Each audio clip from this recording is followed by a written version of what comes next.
Okay, so the recording has started. I'll hand over to the chair, Councillor Anna Abella. Thank you, Naz, and good evening, everyone. My name is Councillor Anna Abella, and I am the chair of the licensing subcommittee. I'm going to first start off by asking my fellow councillors to introduce themselves. Councillor Cawley-Harrison, could you kick off? Councillor Luke Cawley-Harrison for Crouch End Ward.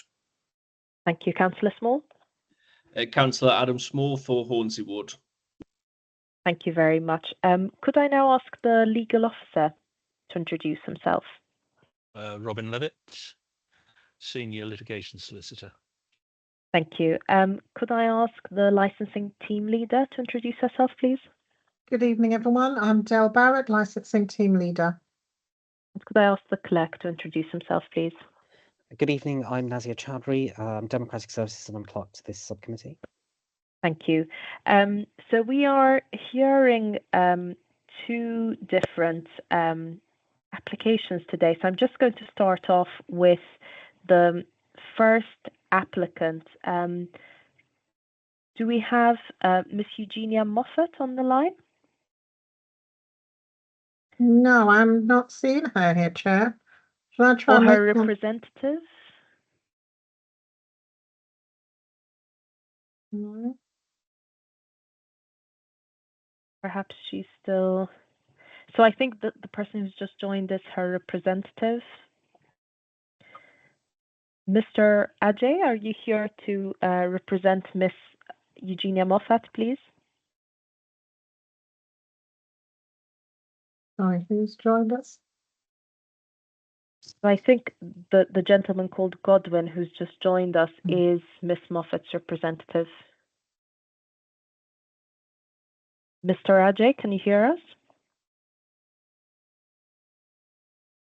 Mr. Ajay seems to be having some technical issues. I'm going to proceed with the rest of the introductions and then we'll come back to this. Could I now ask the representative of the Met Police to introduce himself, please? Yes, I'm PC Derek Hewitt. I'm a licensing officer on behalf of the Metropolitan Police for Enfield and Haringey. Thank you. And could I ask the noise officer to introduce themselves? No noise officer on the call today, Chair. I see. Thank you. Mr. Godwin, Ajay, can I just confirm, are you here to represent Miss Eugenia Moffat? Yes, please. And I hope she's in attendance. We don't think she is. We don't see her on the screen. Could you just briefly introduce yourself? Thank you very much. I'm just a representative to support her application and also answer any questions as so necessary. I was expecting her to log in because I was struggling to log in, but I sincerely apologize for any unintentional delays in entry. Thank you. Perhaps while we proceed with the remaining introductions, you might want to check in with Miss Moffat to see if she plans to join the call and if she's having any technical issues that she can get support with. So I'm going to proceed with the introductions for the review applicant from Sophie Marr. On this front, we have a representative of Trading Standards. Could you kindly introduce yourself? Yeah, I'm Murthy Balakrishnan, a Trading Standards Officer. Thank you. And we also have the license holder, who is Mr. Gibson. Could you introduce yourself? Or the license holder's representative, my apologies. Is he still on the line?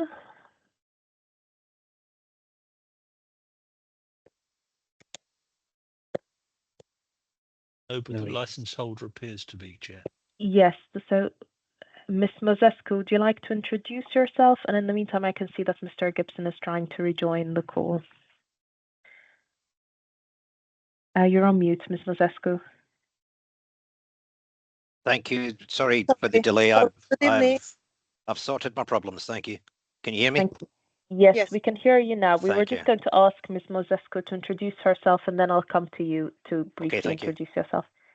Hi, I'm Fanica Mosescu. I'm current the premises license holder for Sofima. Thank you very much, Mr. Gibson. Yeah, good evening. My name is Stuart Gibson, license agent representing Fanica Mosescu this evening. Thank you very much. So now that everyone has introduced themselves, it's incumbent of me to remind you that this meeting is being recorded and will be available for public viewing. Are there any apologies for absence? Apologies have been received from Councillor Sheila Peacock, Chair. Councillor Corley Harrison has taken the empty spot. Thank you very much. And are there any items for urgent business? There are no items of urgent business, Chair. And do members have any declarations of interest? No. So I'm going to summarise the procedure. Before I summarise the procedure, I see that Ms. Moffat is attempting to join the call. Ms. Moffat, can you hear us? Yes, I can hear you. Sorry, I was having technical issues. Sorry. Hello. Hi, we can hear you. Could you just briefly introduce yourself, because everyone on the call has briefly said who they are? Okay, sorry. My name is Eugenia Moffat. Yeah, And yeah. What is your role, Ms. Moffat? I own Gina's, formerly known as Blooming Scent. Thank you very much, Ms. Moffat. So I think now everyone has introduced themselves, so I'm going to move to summarise the procedure we're going to follow in this meeting. The procedure for the meeting has already been emailed to all participants by the clerk. For the purposes of any members of the public watching, we will first hear from the licensing officer. After that, the applicant will present their case, the objectors and the subcommittee will have the opportunity to ask questions. Then the objectors will present their representation and the subcommittee and the applicant will have the opportunity to ask questions. For the review application, so that's the second item we will be considering today, we will first hear from the licensing officer. After that, the review applicant will present their case. The subcommittee and the premises license holder will have the opportunity to ask questions. Finally, the premises license holder will present their representation and the subcommittee and the review applicant will have the opportunity to ask questions. All parties will then have the opportunity to sum up, and then the meeting will conclude to allow the subcommittee to deliberate and reach a decision. This decision will be provided in writing within 5 working days of this meeting. A few housekeeping rules. If you wish to speak, please raise your virtual hand and direct all communication via the chair. We will take all the papers as read unless there is anything you wish to draw our attention to. All speakers will be allocated 5 minutes to speak. When speaking, please be succinct and do not exceed your allocated time unless you request for an extension of your time, which is at the discretion of the chair. Please do not share addresses of speakers. In the event that there are several speakers for each party, please avoid repetition and perhaps consider having a spokesperson to address all concerns. So we're going to start off with the first item on our agenda, which is the application for a variation of an existing license at Gina's. Ms. Barrett, please could you briefly introduce your report? Thank you, Chair. And yes, I run through this briefly, as I know the panel has read through the papers.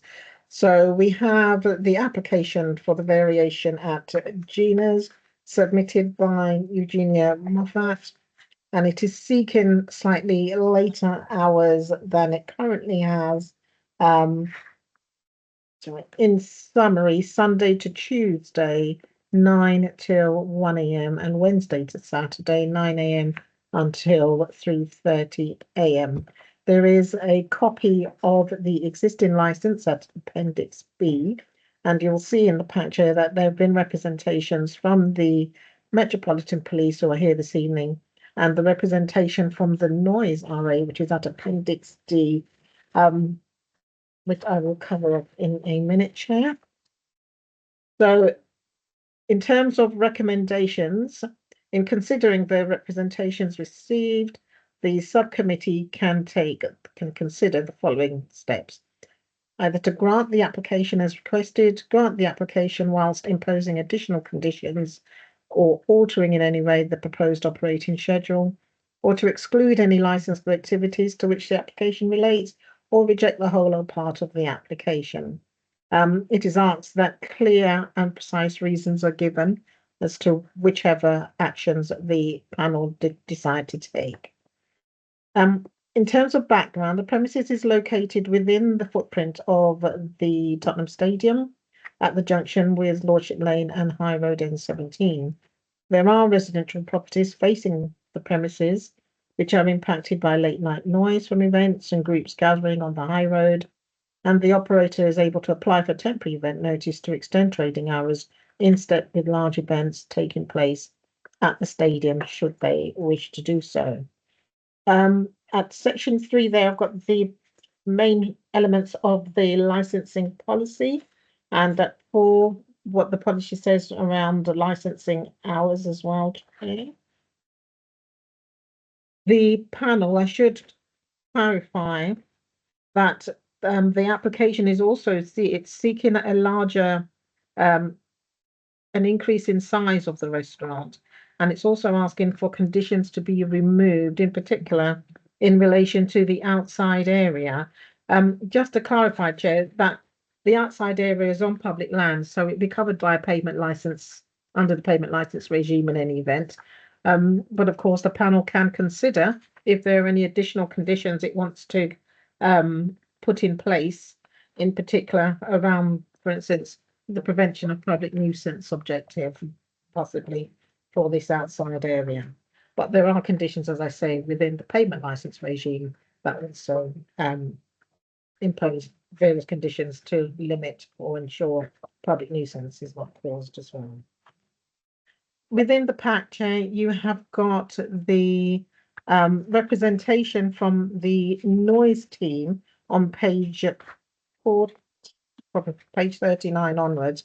The noise team had suggested that the hours open to the public should be Sunday to Tuesday 9 till 11:30 and Wednesday to Saturday 9 till midnight.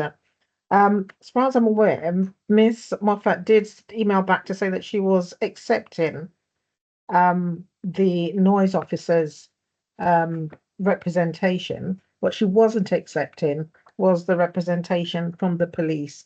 And here we are this evening, Chair, to discuss the matters therein, Chair.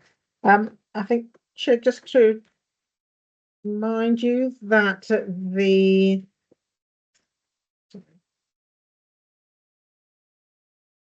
human rights considerations come into effect here, Chair. Should you have any questions for me, Chair? Thank you, Ms. Barrett. Can I first check if the councillors have any questions for Ms. Barrett? Councillor Corley-Harrison. Thank you, Chair. I'm just wondering whether you got any clarity, Ms. Barrett, on some of the points that the noise officer raises where they don't have clarity, for example, on the soundproofing. Seems to me that they were seeking more detail. So whether you had received that or they had received that. So I'm not aware of that having been sent through to the noise officers. I know, for instance, that Miss Moffat was in the process of finding a limiter for the premises, but I'm not aware of any actual soundproofing that may have taken place or had any update from the noise officer around that, I'm afraid. And no noise management plan had come through or anything like that? Not absolutely, no, that has not been shared at all. I've not seen that at all. Thank you, Ms. Barrett. Mr. Levitt, what was your point around the licensing team leader's report?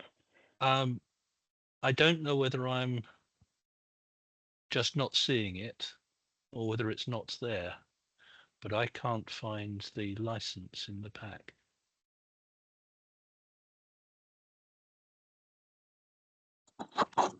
Sorry, Dale. But you are correct. It's not there. It's got Appendix B, but no license there. Sorry, I will be able to send that directly to you. Right. Thank you. Thank you, Mr. Levitt. So having heard from Ms. Barrett, we will now hear from the applicant. Mr. Ajay, can you please make your representation? You have 5 minutes. Thank you very much for your submissions. I will first and foremost draw your attention to one of the appendices. I think it's at page 40, which is the layout of the building.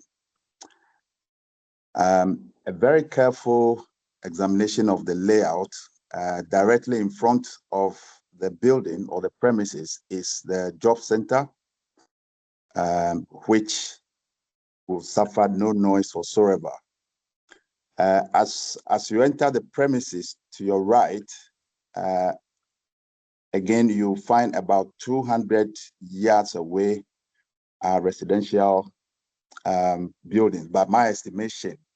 And if you carefully peruse the content of the appendix, it is very clear that the noise level being alleged in one way or the other, which haven't been substantiated in any case, are just a way of catastrophizing the situation and putting the licensee in this precarity.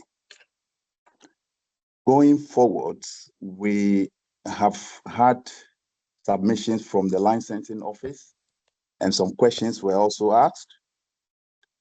And of course, I have to address the committee, Madam Chair, that the sound quality that emanates from this building is nothing compared to any sound that will be heard in a loud club or a similar setting.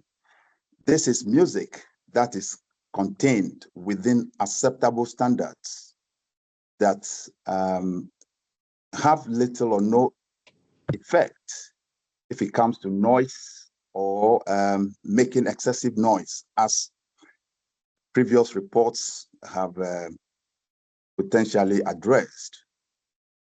Of course, there were issues in the past with curtailing this level of noise, which the licensee is working day in, day out to minimize and, of course, respect the rights of the neighbors and also work in line with both the council and the police. So as we speak now, there is no noise management plan which he has submitted.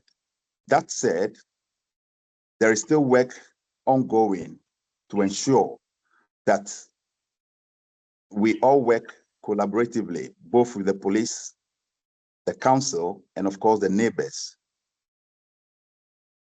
We are also very much aware that the premises, as had been previously mentioned, had some extension where functions are not the way we expect in clubs or any other public place. This is a setting which allows gatherings where families or weddings or celebrations can be held periodically, and of course to allow for these functions to take effect.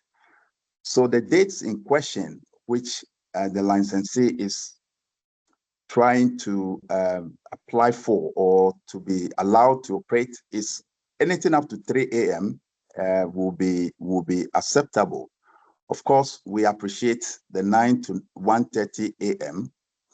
But on the contrary, with the police's reports, they haven't got any substantive evidence to substantiate their claim. We have come to realize that it is just their view. They feel there's no evidence to support what they think.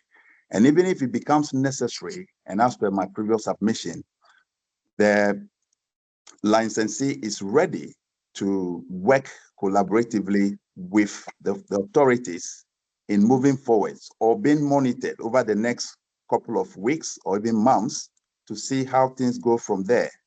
So we are not asking for more, Madam Chair. By my brevity, we just want to work with all the authorities in recognition of working together to support both the business and, of course, the community. Thank you very much. Thank you, Mr. Ajay. Before I ask my fellow councillors if they have any questions, Ms. Barrett, you had your hand up earlier. Was there a particular point that you wanted to raise? Sorry, Chair. I was just going to get some clarification because, as far as we're aware, Ms. Moffat did send an email to say that she was accepting the representation from the noise officer. So, in what Mr. Ajay has just said, it seems that he's still asking for 3:30 from the panel. So, I was just a little bit confused with that.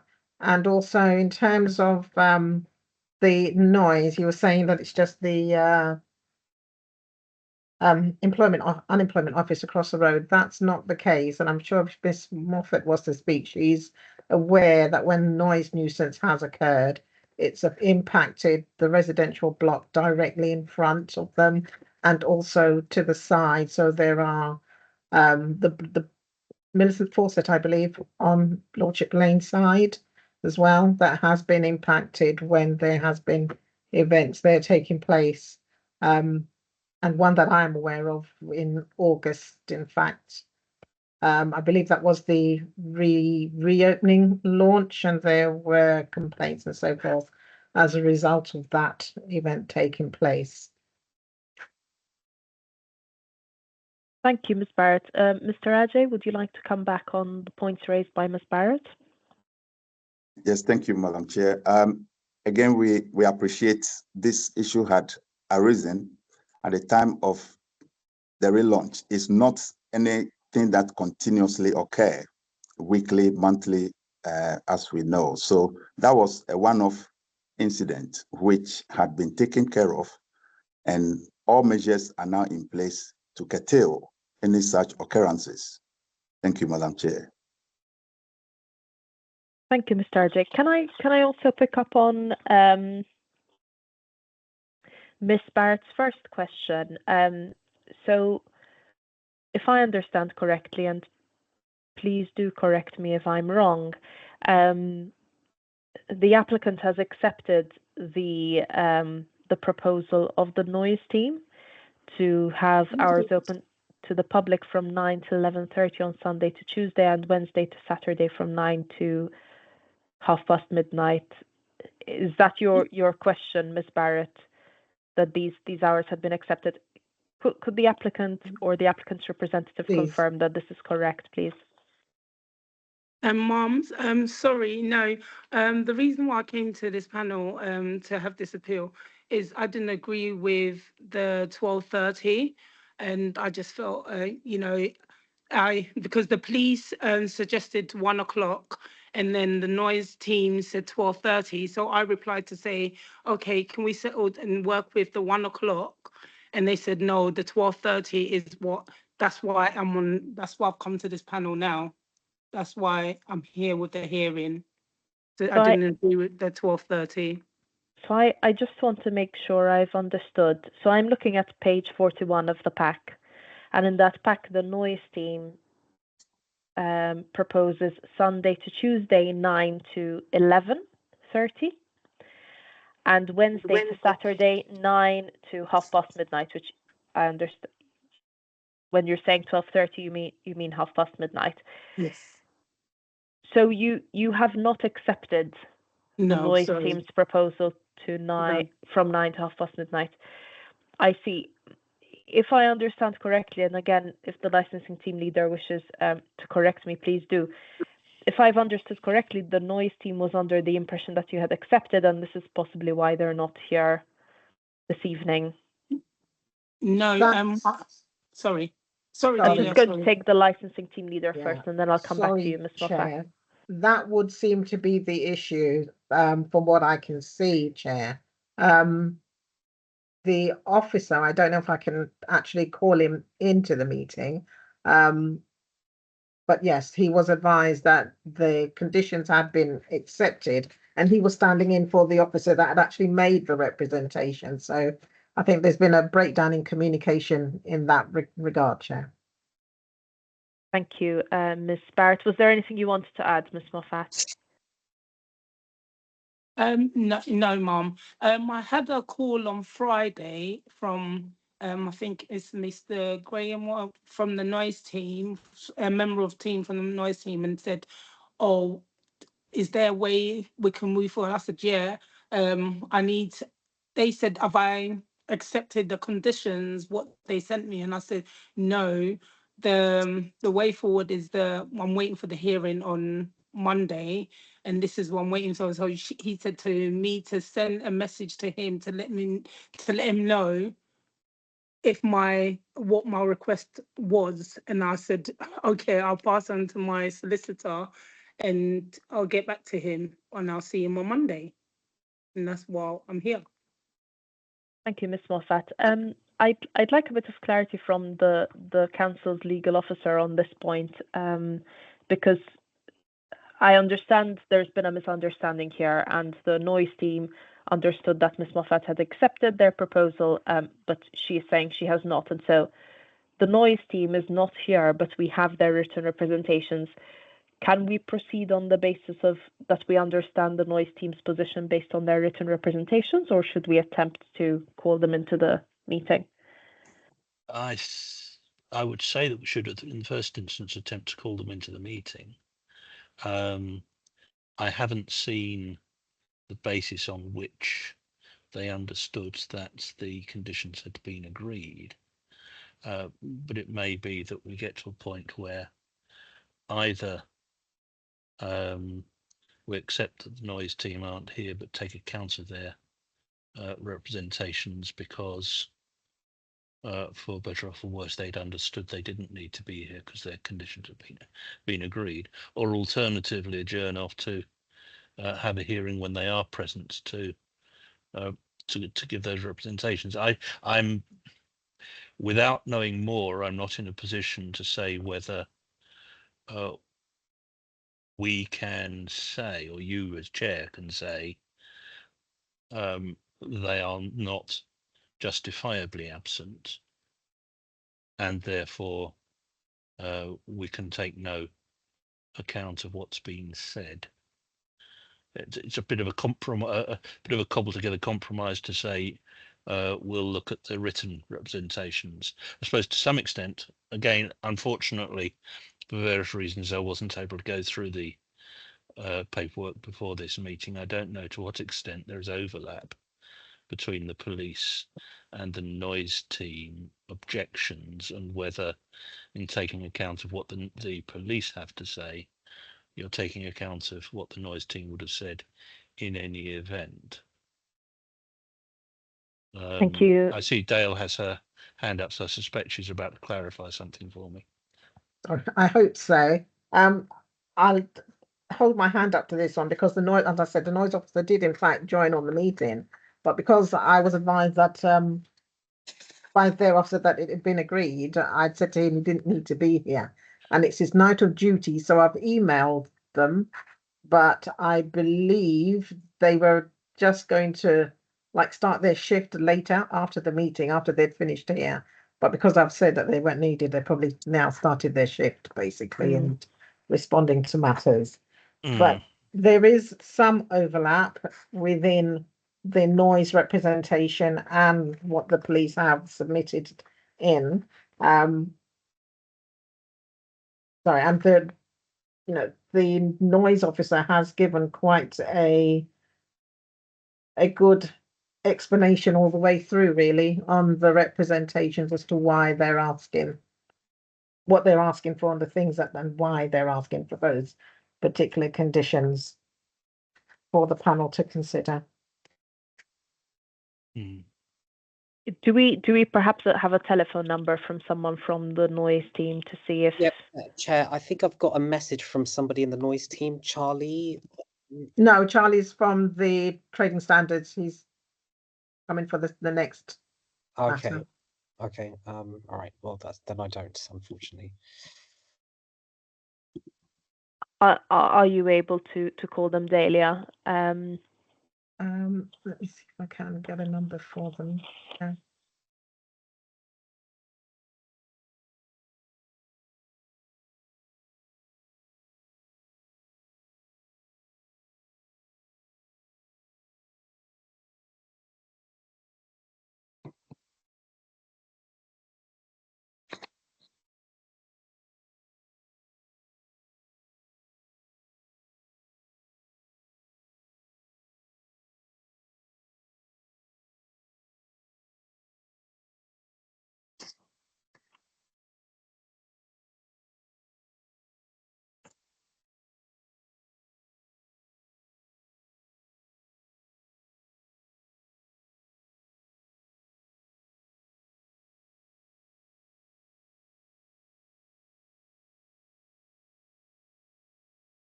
Have we had any luck?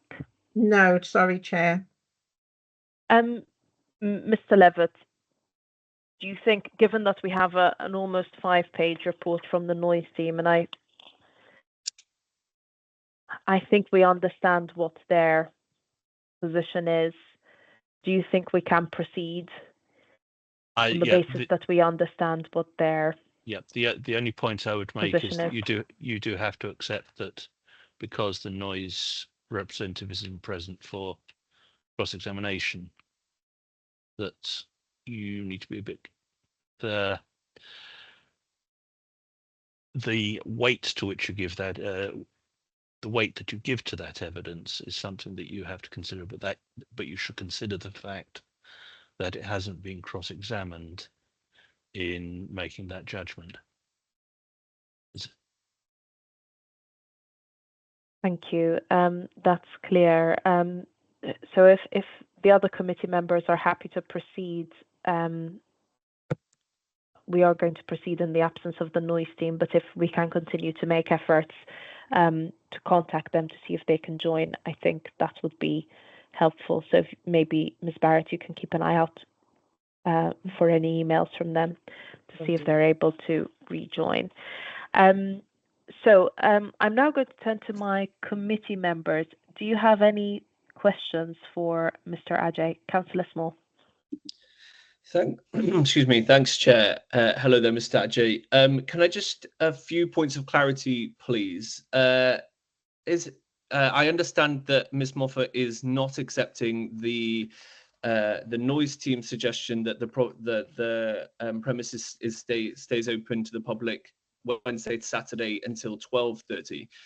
Is Ms. Moffat accepting the police's suggestion that the premises stay open until 1:30? Or is she rejecting both and wanting to continue with the original suggestion, which is 3:30? I understand the first rejection. What I'm not sure is her position on the police suggestion of 1:30. That's my first. The second is I'm slightly confused about your position on the noise management.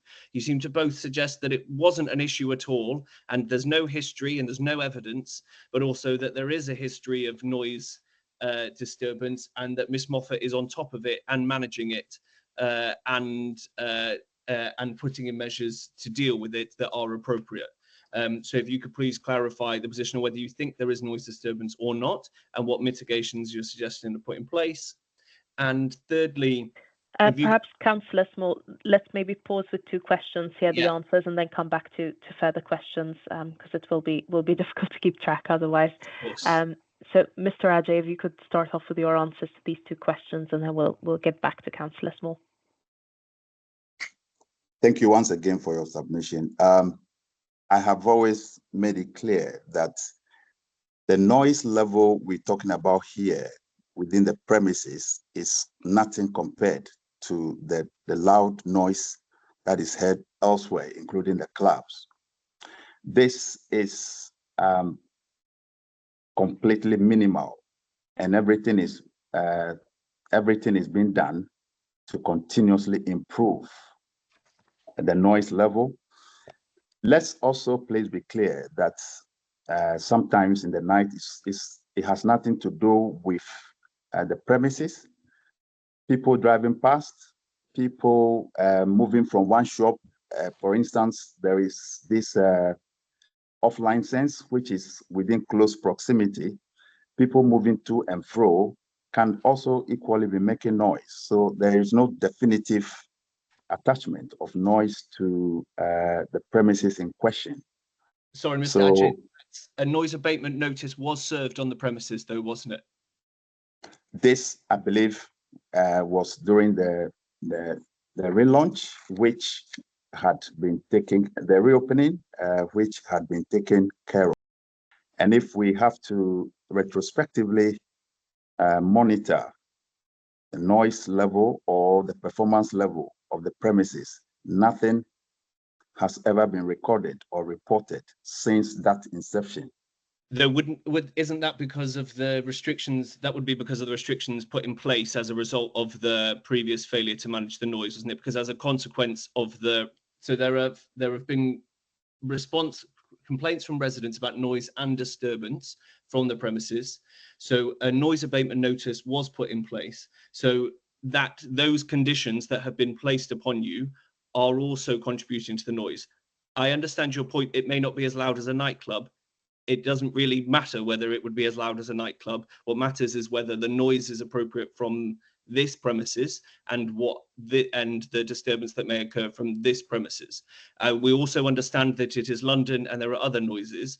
And so if you could just be very specific about, you said everything is being done to limit the noise. Could you be specific, please, about what mitigations you're suggesting are put in place and should be in the license? Thank you very much. Again, work is being done on the premises to install the soundproof to minimize the noise. And I think the licensee's her hand is up, who can clarify that further. And also your choice of the word appropriate noise is very difficult, or it will be difficult to quantify what you mean by appropriate noise. If I walk past the premises and I shout, probably that can disturb a neighbor or a group of people walking past, probably unfortunately around the same premises, can equally be misconstrued to be noise coming from the place. So it's very difficult to address the inextricability of what the public contributes to noise and what comes from the premises. But as I have equally mentioned time and again, every effort is being done to mitigate this, and that is constantly under review. We have the SIA, security officers, 3 of them, who go around the premises internally, trying to control anyone, not even customers from the premises. They go as far as to the public, telling them to respect the neighborhood. So everything is being done in every capacity to ensure that we work collaboratively to respect law and order to the benefit of all. That is the first part of my submission. To your second question, coming back to the first part, which has to do with the timings, I think there's complete incongruity here. The police haven't given any definitive description of the timing, nor have we had any exact timings from the noise reduction team. So it's difficult to equate incommensurables here. And therefore, we still are pleading and working with the council, the police and everything, that we want to work with you to, even if it's 3 a.m. for a couple of weeks or months. And if anything goes contrary to that, we can be happy to come back to you and say, look, probably this may not work, or this is working and we are trying to get better. So these timings and their incongruities are what we are trying to equate here and also work with you. But we'll be happy for a 3 a.m. finish on occasions where weddings or family gatherings are held in the premises. Thank you very much, Madam Chair. Thank you, Mr. Ajay. There's one point that's not clear to me, I must admit. So you have made a submission you've made an application for a variation of your hours, and you've proposed a set of hours.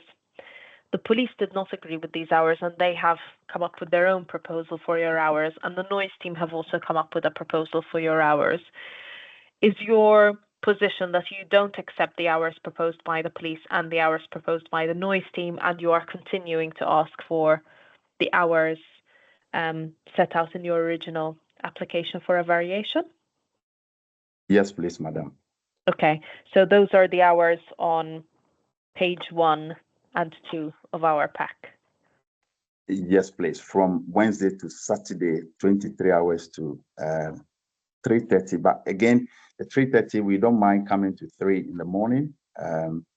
Again, ensuring that our security services who monitor both the premises and its environments continuously to work hard. And even if we have to increase the number to 4 or 5, we are more than happy to do that, just to ensure that we work with both the authorities, including the council and the police. Thank you, Mr. Ajay. Did you have further questions, Councillor Small? No, that's fine. Thank you, Chair. Thank you. Councillor Cawley-Harrison? Thank you, Chair. A couple of questions. You referring to the fact that it's not a nightclub, and as Councillor Small said, that's not necessarily the determining factor here, but I would like to understand exactly what type of premises it is that you're going to be opening here that needs to be open until, well, originally 3:30, but you're now saying 3 a.m. So that's my first question. I'd like to understand that, and in particular, how the stage area will be used. Presumably that'll be amplified singing, etc. I would also like some clarity on this distinction between the regulated entertainment, live music and performance of dance submission, and the anything of a similar description to that, which seems to have different hours. So if you can clarify why there is differences there, and that's also noted in the noise officer's report that they weren't able to distinguish between those. So some clarity on that, please. Okay, Madam Chair, I think the licensee has her hands up, and if I can relay these questions to her, with your permission, please. Yes, Ms. Moffat, you may come in. Yeah, hi. Hello, everyone again. Sorry to disturb you again. This venue is an amazing venue, it's an amazing space. The size is increased. Their size increased, like I would say, like 4 times the size. They can sit in banquet of 130 people sitting. So that we don't have a stage, but we do like functions like weddings, parties, and stuff like that. So it's not just say we're going to be open every night till 3 a.m., but just that flexibility where it turns it into like a venue where people can have family occasions and stuff like that. The reason why the live performances have always been something to have a performance space where young people, or not even young musicians can play music or open mic, comedy nights, and that's why it comes down to a time where the time difference is different. That live performances will go to like 10:30, shut off for 11. So that's what the variation. Sorry, I'm a bit nervous. I'm really sorry. Yeah, that's what the time with the live music is about. We've got amazing community, but there's no where people can do like perform or show that, even have kids poetry classes in a day. It's not just about late night. I just want it to be a venue what can offer, can you be used for so many different things, because it's an amazing space and what we've got here. So that's what I wanted to put across. Sorry, I'm a bit shaky. Sorry, please forgive me. Yeah. Yes, yeah, this is yeah, that's all I wanted to say. Thank you, Ms. Moffat. Does that fully answer your question, Councillor Cawley-Harrison, or was there a part to your question that still hasn't been answered? I think there was this question around the fact. Sorry, go ahead, Councillor. If I could just come back in on that point about the performance type, are you suggesting then that the amplified live music will only be up until, sorry, was it 10 p.m. or 11 p.m. I think you said, 11 because that p.m. is noted in the application, Yeah. but there's ambiguity there between what you have put as a kind of a comment on the non-standard timings and then obviously the timings that listed. So absolute clarity on that would be welcome. Yeah. So it would go on to 11. Any live shows and stuff like that. I was based at a former Bernie Grant Art Centre where they had live shows and music nights. So that's why I duplicated that, because I know it's something was lacking in the community, that we need spaces like this. So I wanted to be able to open it up to my community, really. I love, yeah. So it's not more about late nights, it's just having that flexibilities. If someone came in to look at the venue, that they've got options to say, this is the time we can go to, because every time I say like an earlier time, oh, we wanted it to go a bit later and stuff like that. Great, okay, thank you. Thank you, Councillor Cawley-Harrison. Did you have more questions, Councillor? No. I still have a question, and perhaps I'm just not following, but I still don't understand the distinction between live music and performance of dance and anything of a similar description of live music, recorded music, and performance of dance. Can you give me an example of what you mean by live music and performance of dance, and what you mean by anything of a similar description of live music, recorded music, and performance of dance? What's the difference between the two? Thank you very much, Madam Chair. The recorded music is perhaps when a DJ is within the premises entertaining customers and guests with minimal music, which we continuously control as the night goes longer. The performance music, as per the licensee's submission, is perhaps when there is a program, or the young ones come in, maybe they want to have a karaoke night or a birthday party where they bring, or they want to display maybe African music or culture. So these are the clear distinctions between a live performance, which she rightly mentioned should be finished by 11:30. And of course, when there's a DJ in the building, maybe at the weekends, the music can still be rolling with minimal noise all the way till about 3 a.m. when the premises is completely, or activities come to a halt. So what do you mean? So it seems like there is a mistake in the application, and what you mean is that until 11 p.m. would like a license for live music and performance of dance, and then you would like later hours for recorded music.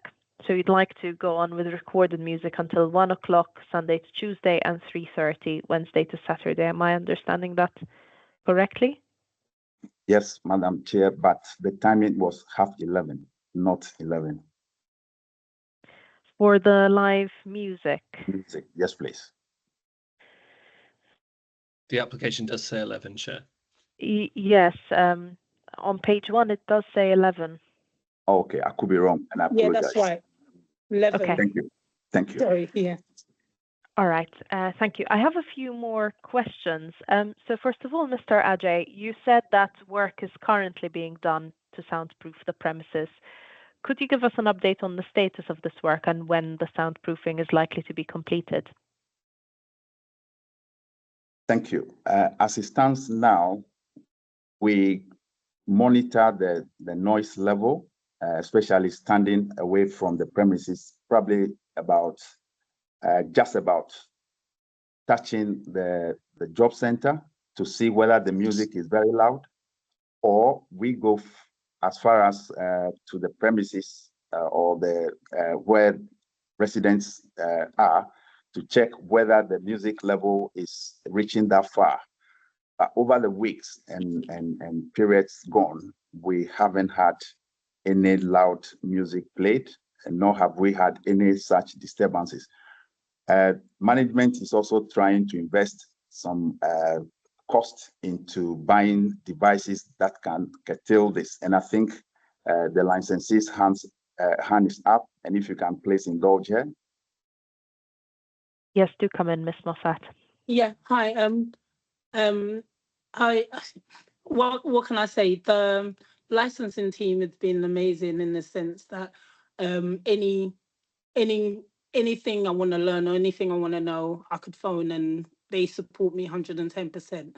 So it's a thing where I'm in the process of with Sound Limiter, where they've when I purchase it, they'll be happy to come in and put at a certain limit of how loud it should go.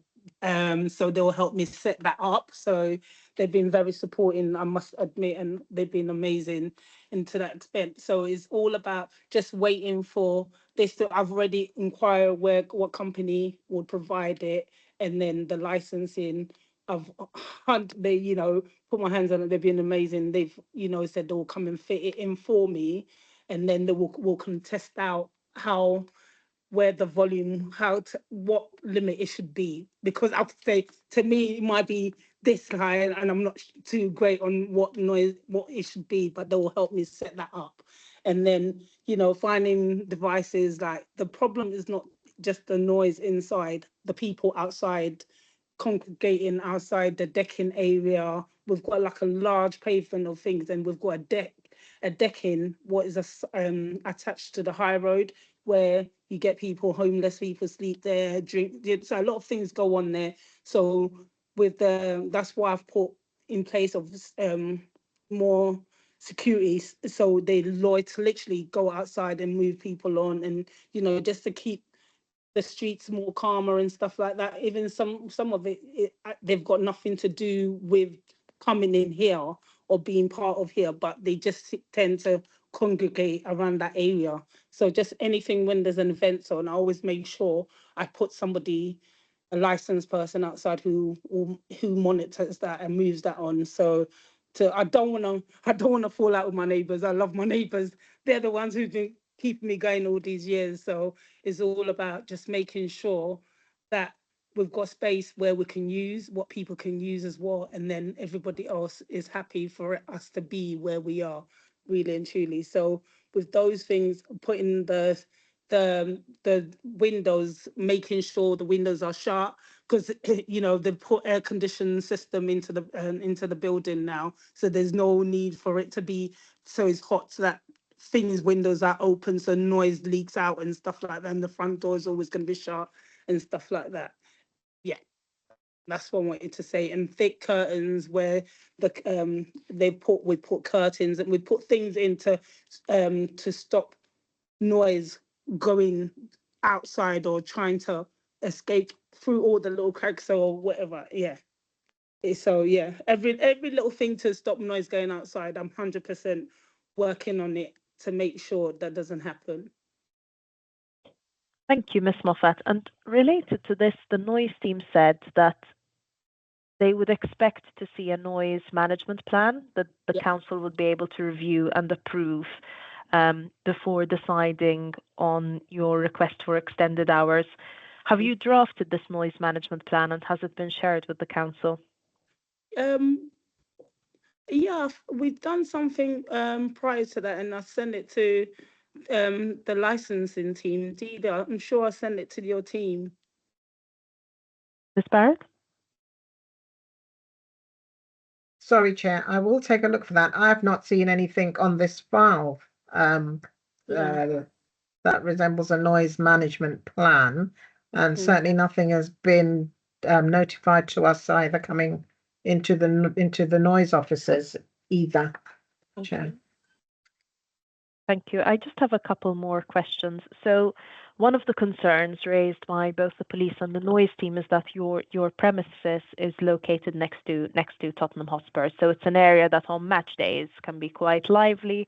And so I was wondering, what plans do you have in place to make sure that patrons on the days where there are match days, where spirits are riding high, are sort of behaving in a way that respects the other residents in the area?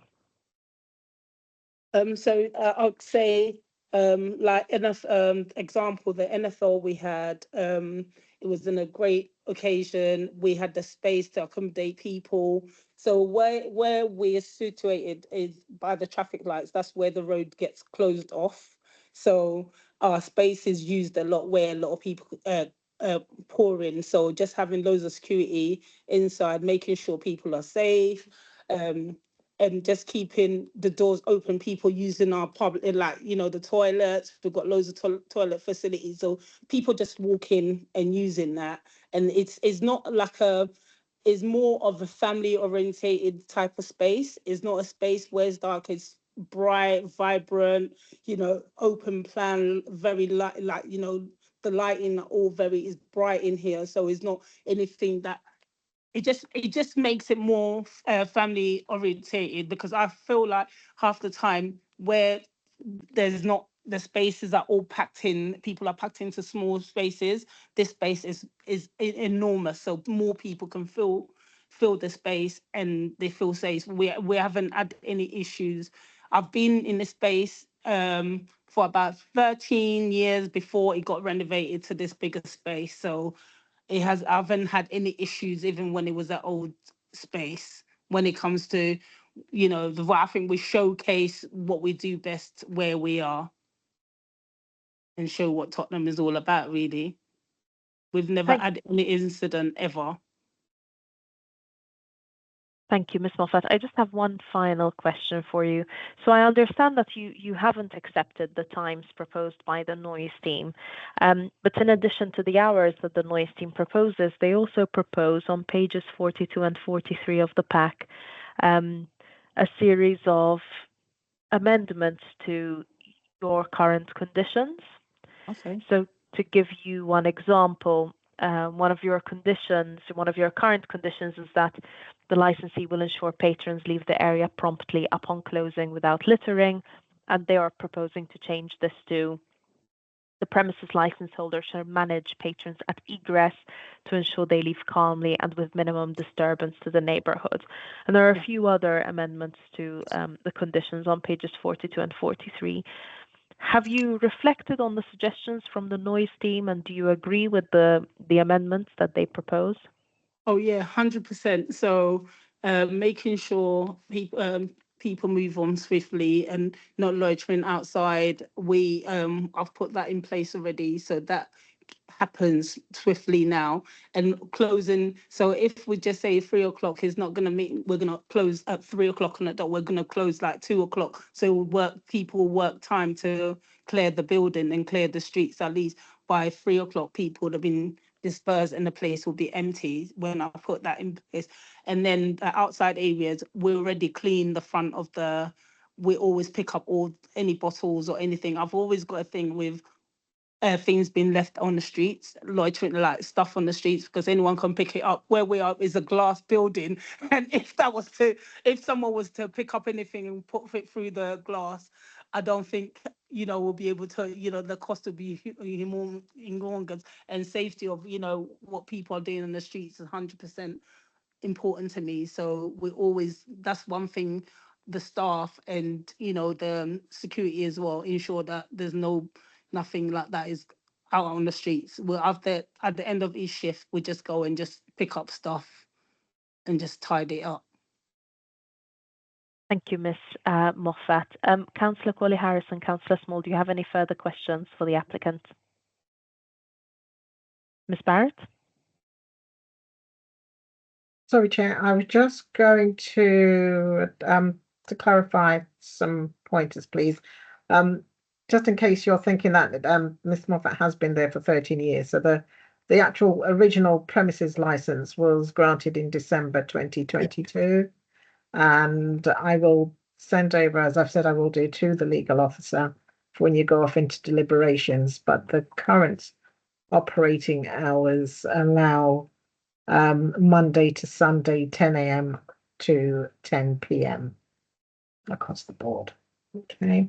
And in terms of the question you asked relating to what is entertainment of a similar nature, well, that is your stand-up comedy nights, Some people put karaoke events underneath that as well. But yeah, those kind of things, open mic nights, that sort of thing, really, that people wish to offer as an additional entertainment side. Thank you. That's a helpful clarification on both fronts, Ms. Barrett. Mr.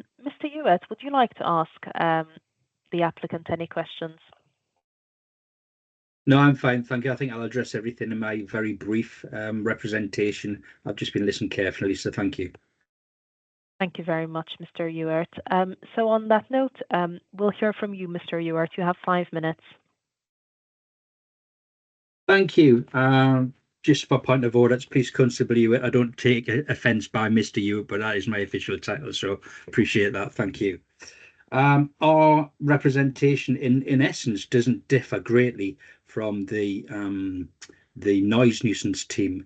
In fact, somewhat, although I think it has been clarified now, I was somewhat confused when Miss Moffat at the start of the proceedings said that she was willing to accept the police suggestion of the timings for a 0130 close, but Mr. Agier stated that contrary to that, they want to accept the 3 AM close and not the 1:30. So I am somewhat confused by that.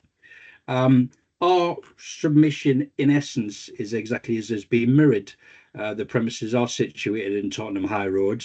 It is a few minutes walk from Tottenham Hotspur Ground Stadium, who put on quite large events now, as you would know. They've sort of broadened their sites and start to put on concerts, etc. So that has a massive impact to the local area, with people travelling on the transport system and also travelling past various premises.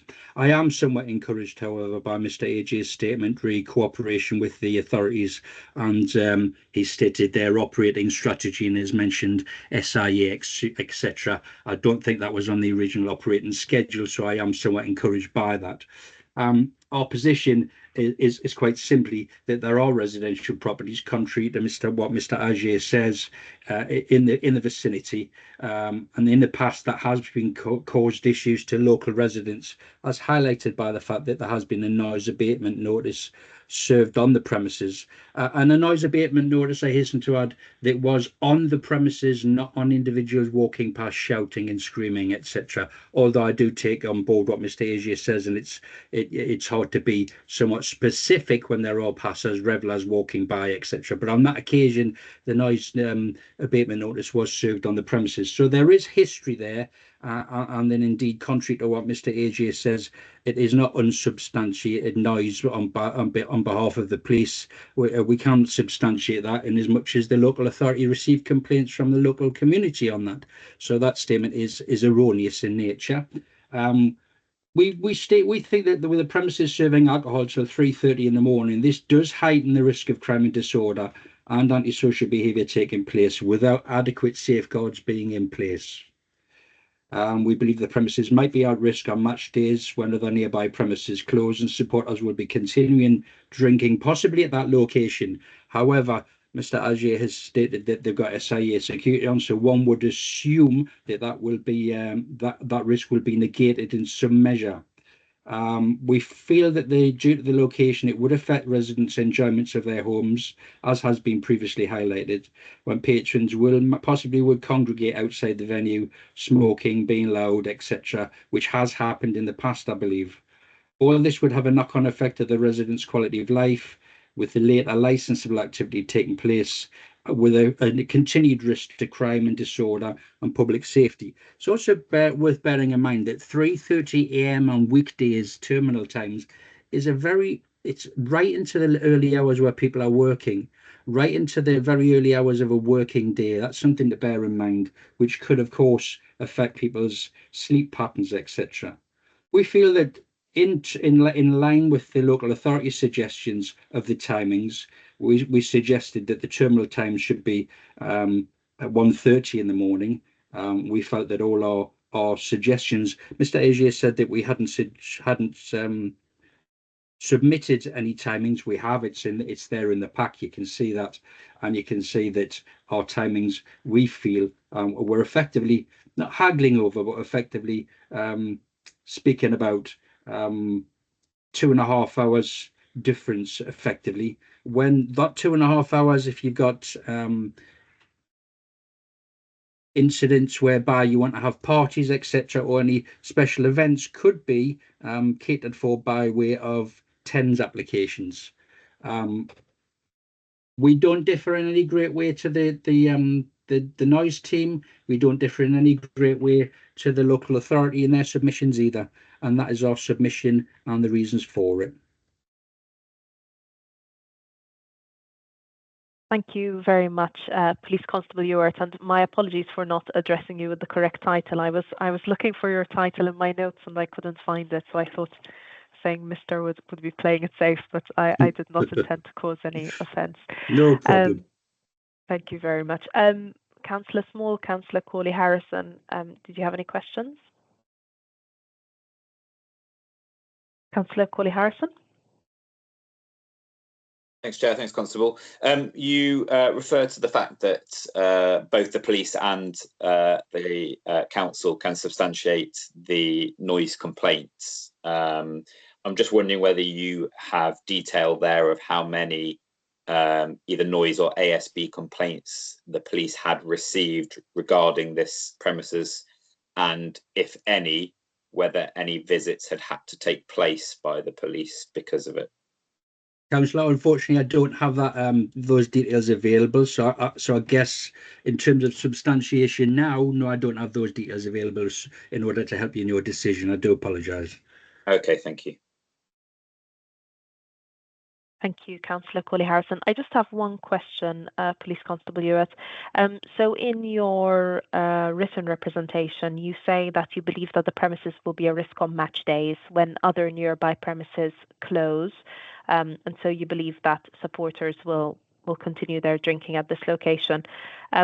First of all, do you know whether it's standard for all the other premises near the stadium to be asked to close on match day? And could you sort of elaborate on your concerns around what could happen on match days and why you think this is a matter of concern? Certainly within the licensing footprint for match days, there are various safeguards that are placed there by our public order CARDA chief inspectors, and a lot of it's I'm sure Ms. Barrett can also broaden my talk on this. And as much as there's not late licensing, it's an exception rather than the rule when late licensing is allowed. A lot of the premises close have to put in TENS in order to have late licensing, and that is measured against quite a tough set of restrictions, bearing in mind that what effectively we want access and egress from the stadium to be as quickly as possible after match days and after big events such as pop concerts, etc. Because if we don't, if we allow premises to open much later, that egress is delayed, and as a result of that, it has a massive knock-on effect for the community.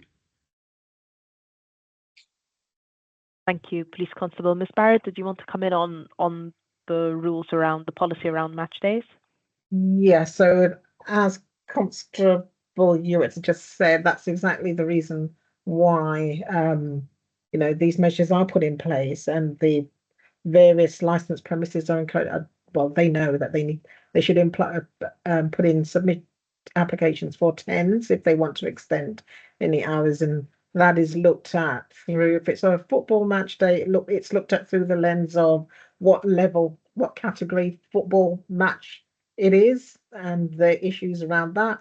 And the same again, if it's a pop concert, music concert, then again, it's looked at in the view of how many people are going to be coming through the area on that particular day, and the crowd profile, that sort of thing. All of that's taken into consideration. And just to close off on one of the items in the noise representation is around asking Miss Moffat what controls she would have and implement for the outside area on match days and event days. Right, so licensed premises that have pavement licenses, for instance, they are not. There is a condition within that's been set by the licensing committee that on match and event days that those areas are not in use.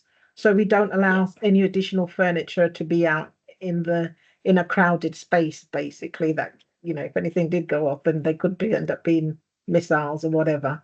So no pavement licenses in use on those event days and match days, to be honest.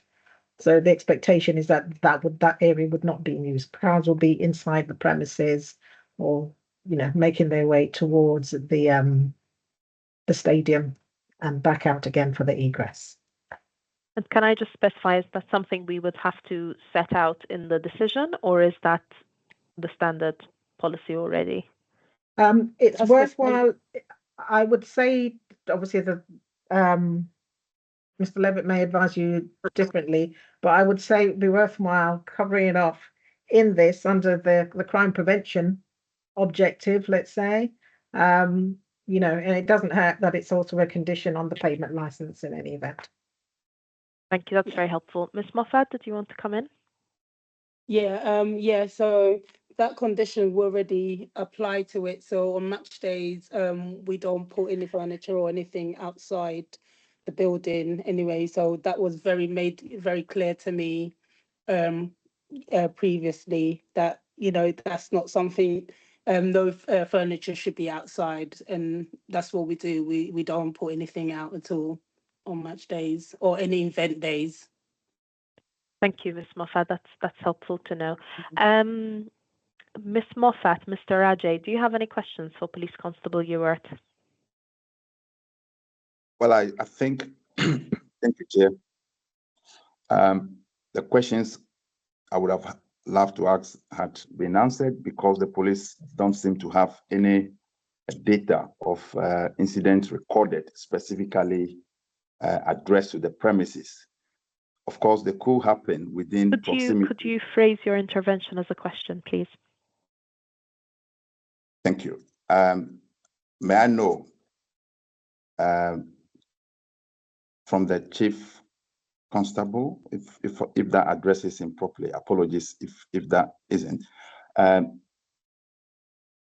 If you could give the number of incidents that had been recorded in the past and monitoring these incidents specifically allocated or happened within that environment, which precludes you allowing these operational hours. Thank you, Mr. Ajay. I appreciate the question. As I alluded to Councillor Corley-Harrison, I don't have those figures with me to provide to you. The only substantiation I have would be what have been provided by the local authority regarding the noise abatement notices. So I do apologise, I don't have that from our indices. Thank you, Police Constable Ewart. Ms. Barrett, did you want to come in? Sorry, Chair, I was going to answer the question, but it wasn't asked of me, so I put my hand back down. Thank you, Ms. Barrett. Mr. Ajay, do you have any further questions for Police Constable Ewart? So would you please now agree that your suggestions are just presumptive, not evidently fact? I would disagree with that. They're not presumptive. A noise abatement notice was issued by the local authority on the information that was provided from their good selves and the noise nuisance team. There were complaints through their reporting procedures of noise nuisances emanating from the premises, not merely people walking by. So no, I wouldn't agree with that statement, Mr. Ajay. Thank you, Police Constable. Mr. Ajay, do you have any more questions? Maybe one of my questions will go to the licensing team. I'm not sure you're able to ask questions of the licensing team leader, but Mr. Levitt, correct me if I'm wrong. It would be unusual, but maybe the information that Mr. Ajay is asking for is something that can be given just as a clarification. Certainly there can be no question of cross-questioning of the licensing team, or indeed of me. We're here simply to assist. But if we can provide information or clarification, and it is relevant to the particular representations being made, then I would have thought that that could be allowed, but we don't know what Mr. Ajay yet wants. Thank you, Mr. Levitt. So if it's a request for clarification, Mr. Ajay, I think that's something that you can ask. Yes, thank you very much, Chair. As you rightly alluded to, the licensee has been working with the council, especially given that she has now been given time to put some improvement there, and she's yet to get the equipment from the supplier, or that equipment will be coming in soon. And the council is very happy to come in to support her, as she rightly mentioned.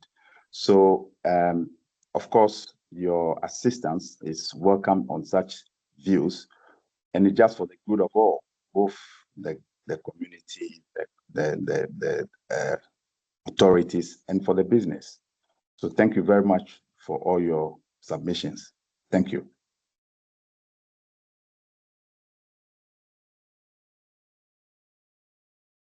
Thank you, Mr. Ajay. Ms. Barrett, did you want to comment on that? Chair, the only thing I can say really is, as with any other licensed premises, for that the noise team is awaiting the further, awaiting information around the soundproofing that has been carried out or has been earmarked to be carried out. And if there is a sound limiter that is being purchased, then yes, Miss Moffat is able to make contact with the noise team to ask them to come and assist with her noise consultant to ensure that the sound is attenuated between her premises and the nearest noise residential noise premises where the council's noise officer will be based, in order to ensure that sound does not leak from Miss Moffat's premises to the nearest residential premises. Thank you, Ms. Barrett. So on that note, I'm going to ask the parties to sum up. Mr. Ajay, could you sum up your position, please? Thank you very much. First and foremost, thank you all for your submissions and your views in promoting this application. Having listened to everyone, all we are asking for is to collaboratively work with the authorities, and we will take into account all the points that have been raised, especially to improve the current operational duties within the premises. We would also like to ensure that the sound limiter is followed up very quickly, and that hopefully before Christmas, that should be addressed to curtail any form of noise that seems to be problem to the neighbors or the community for that matter. We also want to ensure that any event, as had been mentioned, including pop concerts or karaoke or weddings or celebrations of achievements or any other form that they take, management, including security, will ensure all the standards are met in strict adherence to regulations, because we would rather work in unity and promote the business and, of course, respect law and order in the community than to compromise on anything that can give anyone any problem. So by my brevity, I just want to thank the panel on behalf of Guinness and ensure that we will adhere to these regulations, and we'll also welcome your support in granting these few hours of operations, which of course is not every day, but as and when the events become necessary. Thank you very much. Thank you, Mr. Ajay. Police Constable Ewart, would you like to sum up your position? Our position is quite simple. We feel that the timings that have been provided by ourselves are reasonable, and doing so would ensure minimal impact to residents, adhering to the minimal impact to residents, and also would ensure that on match days, when there's increased footfall, that it would minimise any crime and disorder that may spring as a result of that. We feel that our submission is reasonable and proportionate, and we would ask you to consider it accordingly. Thank you. Thank you, Police Constable. So on that note, after this meeting, the councillors on the panel will deliberate, and a decision will be provided within 5 working days of the meeting. We're now going to move on to the next item on the agenda. If those parties who are here for the first item would like to stay on for the second item, you are more than welcome to do so. But equally, if you'd like to enjoy the rest of your evening, there's certainly no obligation for you to stay on for the rest of the meeting. So we'll now move on to the next item on the agenda, which is an application for a review of a premises licence at Sophie Mar. Ms. Barrett, please can you introduce your report? Thank you, Chair. So the panel has before them an application for the review of Sophie Mar at 516 High Road N17. This review has been submitted by the Trading Standards Responsible Authority. The review relates to the prevention of crime and disorder licensing objective, as well as the protection of children from harm objective. Smuggled goods have been found on a number of occasions on the premises. That is non-duty paid cigarettes. The business has also sold a vape to an underage person. The premises has a history of similar issues in the past in general. And the application for this, which the Trading Standards Officer will take you through, can be found at Appendix 1. The review, however, highlighted the lack of management or ownership of the shop, and the day-to-day management of the business. The premises license holder is Miss Fanika Minescu, and the designated premises supervisor is Miss Cornelia Kotlegert. The current license allows for the supply of alcohol Monday to Sunday, 9 a.m. to 10 p.m. and there is a copy of that license at Appendix 2 to the report. In reviewing the license, the subcommittee will consider and take into account the history and any relevant information. A number of reviews may arise in connection with crime that is not directly connected with license activities. For example, the sale of contraband goods. The subcommittee does not have the power to judge the criminality or otherwise of any issue. The subcommittee's role is to ensure the promotion of the crime prevention objective. There are certain reviews that arrive at the connection with crime, and in the Section 182 guidance, it does in fact mention these activities can be taken into account, and these can include the use of the premises for the sale or storage of smuggled tobacco and alcohol. In terms of decision, having heard from all representatives and all the representations, the committee may decide to modify the conditions of the license, to exclude a license for activity from the scope of the license, or to remove the designated premises supervisor, or to suspend the license for a period not exceeding 3 months, or to revoke the license. In deciding whichever power to use, the committee should provide appropriate and a proportionate response and a summary of the reasons. Chair, in terms of background, so Ms. Minescu has held the premises license since it was granted on the 20th of December 2022. The DPS position was varied to Ms. Cotlegut in September 2023.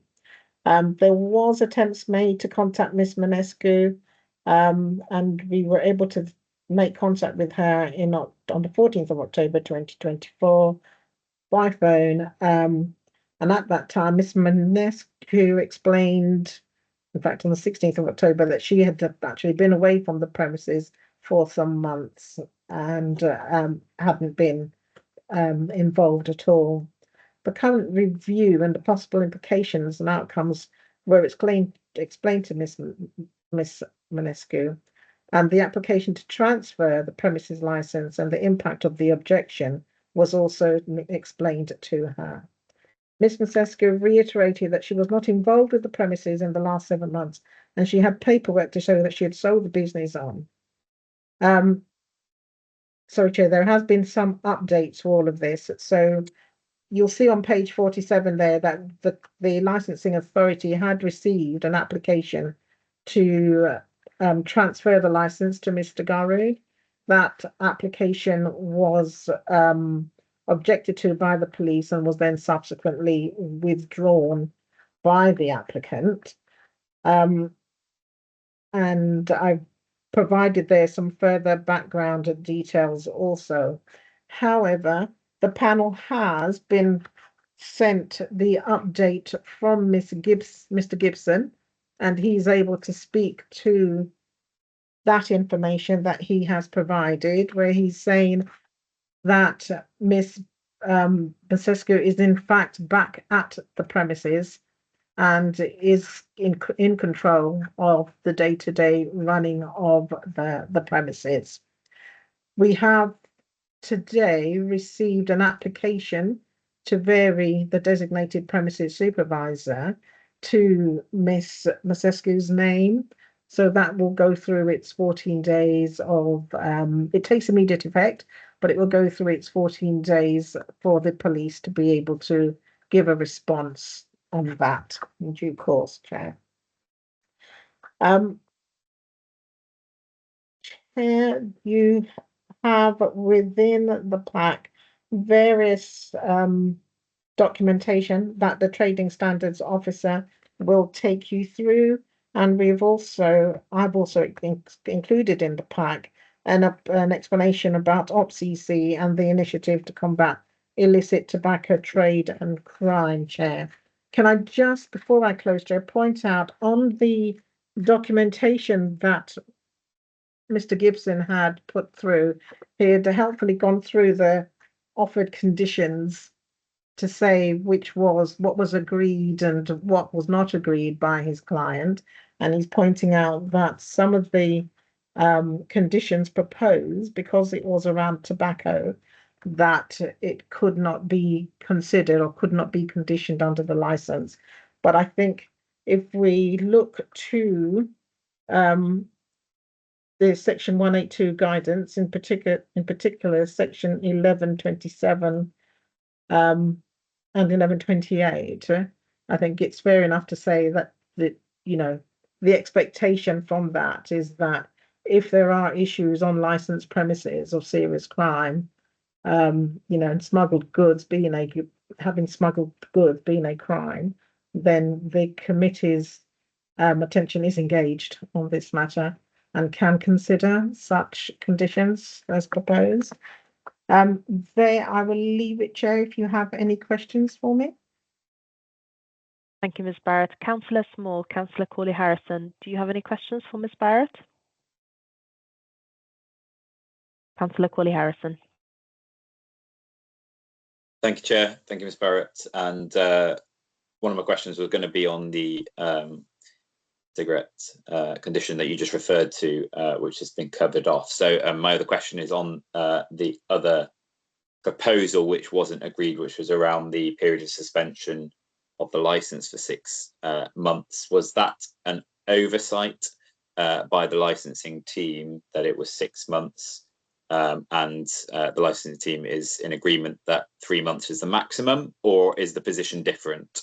I'm not sure where that 6 months came from, actually, Chair, to be honest. It is 3 months. It's 3 months in the report, and it is 3 months that is is permitted, up to 3 months. Thank you.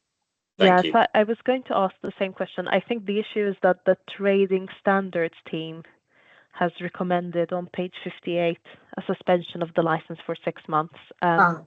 Okay. So I think, So but you are clarifying to us that the maximum suspension is 3 months. Yes. Thank you, Ms. Barrett. I just have one other question.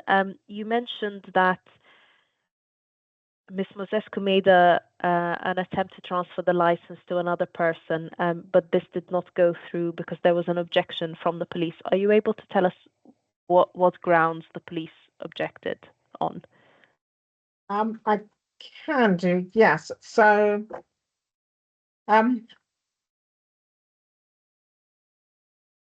sorry, Chair, let me just get to the document.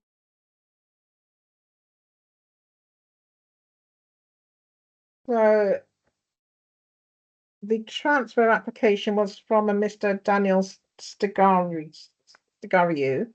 Mr. Stigariou, I believe, is known to us via another premises in the borough, and was previously, and in fact still is, he's in fact the director on Sophie and Co. Now, Sophie and Co. Limited are shown as the ratepayers, as the business rates at Sophie-Mar at 516 High Road, and have been since 2022, apparently. But at that time, the director was Cornelia Kotlegut for Sophie-Mar Limited. It's been the company has been transferred a while back when the various parties were involved in another business in the Tottenham High Road area, and we're trying to secure a license there under Mr. Stigariou's name. And I think it was just the uncertainty of that led the police to say that they would prefer, if it was going to be Mr. Stigariou, that the matter would be brought. They objected to it on the grounds of there wasn't enough clarification on the application, and so felt it needed more scrutiny, which would be done here at the licensing committee, which was going to be tabled for this evening also, but then the application was subsequently withdrawn on Mr. Stigariou's behalf. I see. Thank you so much for that clarification. So we'll now hear from the review applicant. Mr. Balakrishnan, can you please introduce your application? You have 5 minutes. All right. Okay. My name is Balakrishnan. Trading Standards decided that a license review was needed on this particular premises on the grounds that prevent crime and disorder and protection of children. The premises is a licensed premises with a convenience store. It mainly centers around 3 incidents that occurred on this premises. The first one was on the 10th of August 2023, the second on 3rd of January 2024, and the third incident was on the 19th of March. On the 10th of August 2023, Trading Standards Office carried an underage test purchase, which is a routine planned action we carry out over the borough, where a 16-year-old volunteer was sent into the shop to purchase vapes. On this occasion, he managed to buy vapes, and the seller did not ask for any form of identification or even ask how old he was. The second incident was on the 30th of August, when a person went into the shop and asked for foreign cigarettes. He was sold a packet of foreign cigarette. Based on this thing, we carried out the third incident, which was on the 19th of March. On this occasion, we used three trading standards officers, a dog that was trained to sniff up tobacco, and a dog handler, and managed to find a large amount of cigarettes in the shelf, and the dog was able to search out this. So going back to the underage test purchase, a letter was sent to the person whose name I was given as, asking her to respond to as to why this particular thing happened. Didn't get any response. I had to go into the shop and ask them, why aren't you responding to the letter? It's your opportunity to tell me exactly what happened. A worker in the shop gave me a phone, and I spoke to a person, a male, not to a female, and asked him, why haven't you responded? He said, well, I will respond. And then after a couple of days, got an email back saying that the person in the shop wasn't trained, wasn't trained, and there wasn't any training records. And he could not explain as to why the seller sold to an underage person without the requisite checks and balances. Right. Okay. On the third occasion, when cigarettes were found, I sent another invitation to a PACE interview with a set of questions. And to this day, I haven't had a response. I haven't bothered chasing it up because to me, it's pointless chasing it up. The underage test purchase, because it was the first offence, when guidance with the council enforcement guidance, the managers decided that we would offer a simple caution. So on certain conditions, one of the main conditions was the shop installs an EPOS system. And EPOS system is when any age-restricted goods are scanned, it comes up with a prompt asking the seller behind the counter to check the buyer's age and ask for identification before selling. And the seller has to validate the sale before a sale can be made. Again, a male person said it'll be done, it'll be installed within a couple of weeks. After a month or 6 weeks, I returned to the shop. There was no EPOS system installed. So we took the offer of a simple caution and said we'll have to carry out more intelligence work. And that was followed by the test purchase and the subsequent searches with the dog. The main reasons why we think this... that is 5 minutes, thank you. Apologies, Sorry, Mr. Chair, Balakrishnan, you've exceeded your time. Ms. Barrett? Sorry, Chair, I was going to say, but it's the trading standard review documentation, so they do need to set out the case, which is what the officer is doing. Yes. Perhaps if you could conclude, Mr. Balakrishnan, and please try to be concise. Right. We've read all the papers. Right. Okay. I'll conclude. The main reason why trading standards felt that we had to do this review was we feel that this business is not run very responsibly. We feel that the person on the license is a proxy. It's run by other people in the background. There's no control in the business. People get up to various activity. So in other words, we don't think the person is a fit person to have a license.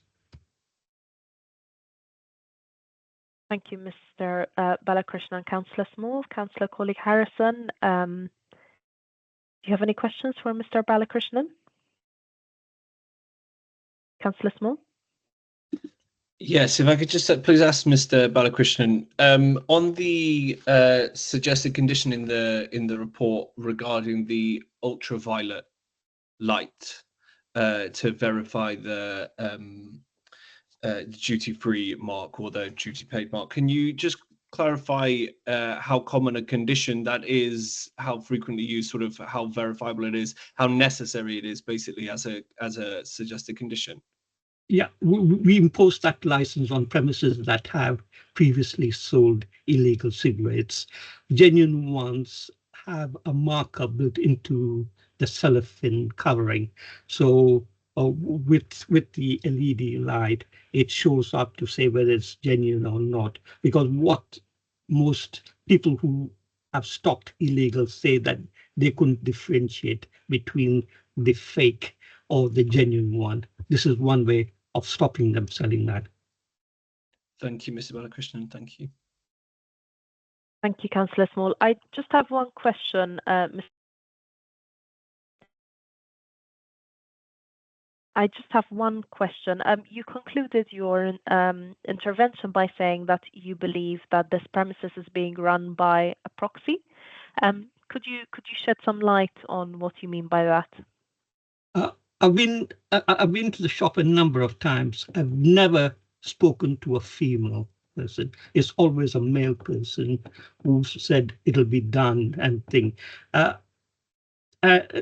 And the last time we were there with dogs, there were about 3 or 4 people. Again, the phone was handed over to me, and I spoke to a male person, and I asked him, why are there illegal cigarettes in the store? His comment was, they're all for the workers. I said 81 packets of non-compliant cigarettes. He said, well, and he didn't answer the question. Thank you, Mr. Balakrishnan. Would the license holder like to ask any questions of Mr. Balakrishnan? Mr. Gibson, Ms. Mozescu, do you have any questions for him? Thank you, Chair. If I may, good evening, everybody, by the way. Stuart Gibson here. I just have a couple of questions for you, just to clarify a few of your points.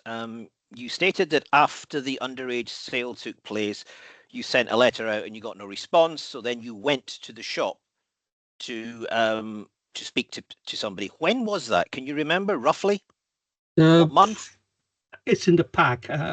No, it'll be about 6 weeks later to do a follow-up. All I can see in the pack is a set of questions that were answered, and I think they were dated November. Would that be correct? I think you mentioned, or you sent a letter out in November asking for a second response because you didn't get an initial response. If you just... Yeah, I think it was on the 9th of January 2023. I've got Sophie Ma asking for I got an EPOS system. I went to check whether they had the EPOS system there. That must have been 2024, surely. That's right. 2024. Okay, yeah. So that's fine. 2024. Second question. You've stated in your review papers what you're requesting, and there's a number of conditions you were asking for, and your end result was, I think you stated, and it's been dealt with already, you stated for a 6-month suspension, but the maximum is 3. Is that still your position? I was minded seeing this particular premises disregarded, whereas advice from trading standards to have the license completely revoked or to go for 6 months. Okay, I think now I know that you're only allowed 3 months. If that was the case, I would have asked for a complete revocation of the license. Okay, that's helpful. And final question for you. Going back to the underage sale, if we may, could you confirm the person who made the sale, were they male or female? Male. 16-year-old boy. No, that made the sale, not purchased. There was a female. The person who sold the item was a female. Yeah, I think I got her name also in the pack. Yep, Valentina. That's right. But in the representation that you submitted, you clearly say a man serving behind the counter. Sorry, it might be a typo, but it. Okay, just so we fully understand. That's fine. No further questions, Chair. Thank you. Thank you, Mr. Gibson. So now we will hear from the license holder. Mr. Gibson, you have 5 minutes. Thank you very much. Chair, you've had the case outlined. I'm not going to go over all the detail that has helpfully been provided. What I will say at this point in time is since September 2023, these premises have been totally controlled by Cornelia Cotligot. In so much as all the takings that have come into the shop have gone to her bank account. All the ordering of stock has been done by herself. The rates and the rent for the property have been paid by herself or businesses associated with Cornelia Cotligot. She has been the significant person in this business since 2023. The lady who's here tonight, Fanica Misescu, has made one big mistake. And she's aware of this. We've talked about this. And by the way, if I'll just point out, I was called in pretty late to the game here. I was only appointed to deal with this last Tuesday. So forgive me if some of what I'm saying might be a little bit sketchy, but I hope not to be. Fanica's made one big mistake in this whole process. In 2023, I was approached, as I've done work for Fanica in the past, I was approached to do a variation of the DPS, to take her off being the DPS of this premises and replace her with Cornelia, which I did. And Ms. Barrett will confirm that took place. At that point also, she relinquished control of the business on receipt of a deposit for the purchase of the business. It came from, again, and this is where I apologise for being slightly sketchy, Cornelia Cotligot or businesses associated with, possibly even Sophie and Co, as we've heard about. And she believed, the big mistake she made was she believed that was all she had to do. She no longer had any control of the business. She was withdrawing from the business. What she didn't do, a simple thing that she did not do, was instigate a transfer of the premises licence. So she would be free of this 100%. She has not been involved in the running of the business since that time. She's been at home looking after her children. Now, it's true to say that the offence of the underage sale, the actual offence, took place on, I think, the 10th of August, which was still under the time of Fanica running the business. The underage sale was made by the member of staff, and it was, as I've read in the paper, a subsequent letter sent to the premises that didn't receive an answer. But the letter that did receive an answer was, I believe, on the 21st of the 11th, 2023. The officer says it may be January. It matters not. It was after the 23rd of September, when Fanica had withdrawn from the business. The gentleman has been very helpful in saying the person he's always spoke to is a male. Now, I know her picture's a little bit darkened down there, but you can all see Fanica. She's quite clearly a female and always has been. So whoever has been posing as Fanica is not being particularly straight, and it would have helped somewhat had the Trading Standards Officer done an identity check just to confirm he was speaking to actually the premises licence holder. And that would have been easily checked by just looking at her records that are on file in the council, which clearly shows a document with her photograph, and it's clearly Fanica, who is female.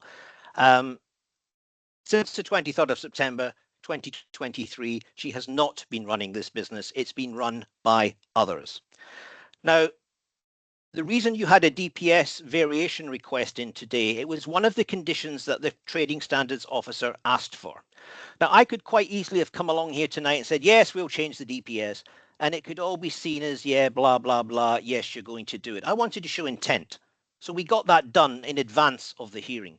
So as Ms. Barrett has said, that will now go through its 10-day process. And it's to return the business to Fanica. She has taken this extremely seriously. And as I've said in the email I've sent, she's looking to put this big mistake she made right. She's come back to the business. She's negotiated a deal with her mother, who's now going to look after her children, until such time as she can sell this business and move on and go back to being the family woman that she thought she had done back in September 2023. The people who are running or looking to buy the business, I'm led to believe, and Fanica could either confirm or not on this, have now left the country. I believe Daniel and I can't pronounce his surname, I do apologise, Ms. Barrett, you can, has left the country, gone back to Romania, and it is highly rumoured in the community now that Cornelia has also left the country. So Miss Misescu is coming back to try and take control of her business. We have taken this extremely seriously, hence the email that I sent out on Friday the 1st of November, which runs to some 5 pages. Thank you, which Mr. goes Gibson. through. It's 5 minutes. Could I just have a couple of seconds to sum up? Just to Just finish what I'm briefly. saying? Yep. Just The briefly. email I've sent goes through each and every condition and saying what we agreed to, and the majority are agreed to. The only reason I didn't agree to the tobacco one, it's not a problem, absolutely not a problem. I didn't think it was enforceable from the way I read the guidance. But if you believe it is enforceable, my client is happy to accept that. Not a problem whatsoever. She's agreeing to an awful lot of conditions that Trading Standards has put forward. She's not the problem here. The problem are the people who are running the premises and using her name to do so, as evidenced by your Trading Standards officer, who in his papers, and if you look at the questions, Thank you, it's Mr. Gibson. Mr. Fanica Misescu is written down here all the time. It's clearly not the same person. Thank you. I do apologize. you. I've run over a few seconds. Thank you. Thank you, Mr. Gibson. Councillor Small, Councillor Coley-Harrison, do you have any questions for Mr. Gibson? Councillor Small. Thank you, Mr. Gibson. Yeah, if you could just clarify a few points for me, please. The premise of the case, as I understand it, you're trying to put forward, is that none of the wrongdoing outside of the one big mistake that Ms. Misescu made sits with Ms. Misescu, and that actually Ms. Misescu is a reliable and responsible license holder who can uphold the responsibilities upon her. But I'm struggling with that suggestion because to me it doesn't seem like one big mistake. The first mistake is the failure to uphold the standards as she is responsible for as a license holder in the selling of the Elf bar to the underage child. The second mistake is the failure then to implement their EPOS system. The third mistake is then the failure to transfer the DPS appropriately, even under advice. The fourth mistake is a failure to... Sorry, Councillor Small, can you phrase your intervention as a question, please? Of course. Can you please address the previous mistakes made to Ms. Misescu as a license holder, and explain why under the previous mistakes she would be a responsible license holder going forward? Thank you, Councillor. Yes, I can.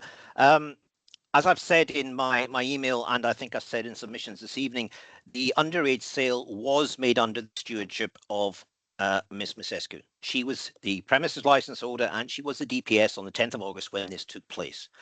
She's not the only person who's ever had an underage sale from the premises. I'm not trying to downgrade it or belittle it.